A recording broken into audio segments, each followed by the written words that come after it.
কর্ণ মহাভারতের এক শক্তিশালী ও দানবীর যোদ্ধা, কিন্তু দানবীর হলেও তার জীবনে ছিল অভিশাপ ভরা। কেন জানেন? বাল্যকালে তিনি ব্রাহ্মণ সেজে পরশুরামের কাছে অস্ত্রবিদ্যা শিখতে যান। একদিন পরশুরাম তার অরুতে মাথা রেখে ঘুমোচ্ছিলেন। ঠিক তখনই এক বিষাক্ত কাকড়া বিছে কর্ণের অরুতে কামড় বসায়। রক্ত গড়িয়ে পড়ে, কিন্তু কর্ণ সমস্ত কষ্ট সহ্য করে নেয়।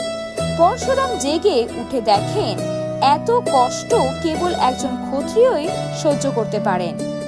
মিথ্যাচার করার দরুন তিনি কর্ণকে অভিশাপ দেন, যুদ্ধের সবচেয়ে গুরুত্বপূর্ণ মুহূর্তে তুমি তোমার শেখা দৈব অস্ত্রের ব্যবহার করা ভুলে যাবে। ঠিক তাই ঘটে কুরুক্ষেত্রের যুদ্ধে। অর্জুনের রথের সামনে যখন কর্ণের রথের চাকা মাটিতে বসে যায়, তখন তিনি ব্রহ্মাস্ত্র ব্যবহার করার কথা ভুলে যান, আর সেই কারণেই তার মৃত্যু ঘটে। আর আরো এরকম অজানা তথ্য জানার জন্য সাবস্ক্রাইব করুন ফ্রেমবন্দি।